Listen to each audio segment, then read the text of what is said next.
ನೋಡಿ, ಚಟ್ನಿ ಪುಡಿ ಮಾಡೋಕ್ಕೆ ಬೇಕಾಗಿರೋ ಇಂಗ್ರೀಡಿಯೆಂಟ್ಸು: ಒಂದು ದೊಡ್ಡ ಬೌಲ್ ತುಂಬ ಕರಿಬೇವನ್ನ ಒಂದಿನ ಬಿಸಿಲಲ್ಲಿ ಒಣಗಿಸಿ ಮತ್ತೆ ನೆರಳಲ್ಲಿ ಒಣಗಿಸ್ಕೊಂಡಿದ್ದೀನಿ.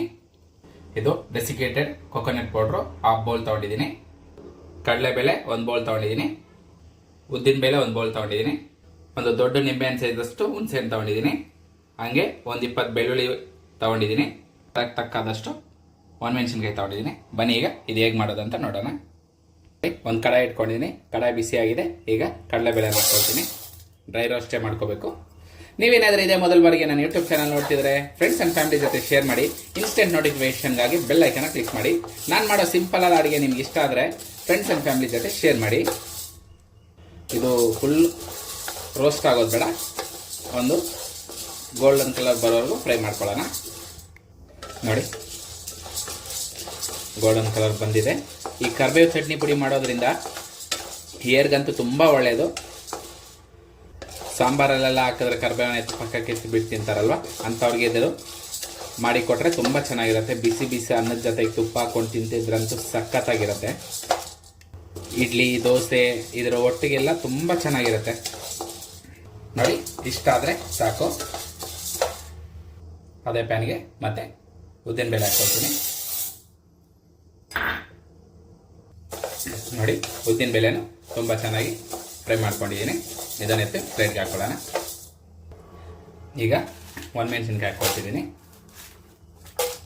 ಒಣಮೆಣಸಿನ್ಕಾಯಿ ಚೆನ್ನಾಗಿ ಫ್ರೈ ಮಾಡ್ಕೊಳ್ಳೋಣ.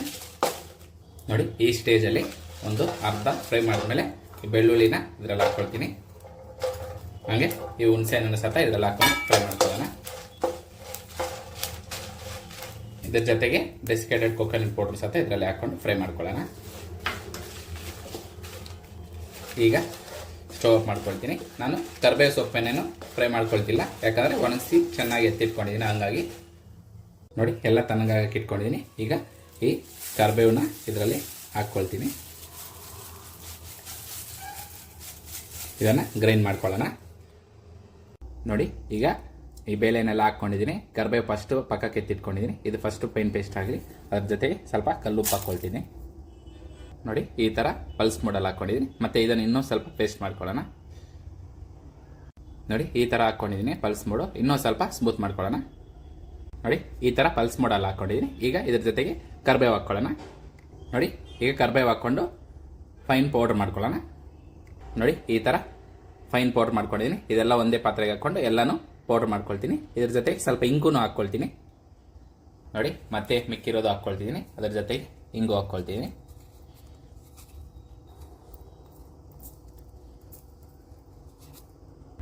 ನೋಡಿ, ಈ ಥರ ಪೌಡ್ರ್ ಮಾಡ್ಕೊಂಡಿದ್ದೀನಿ.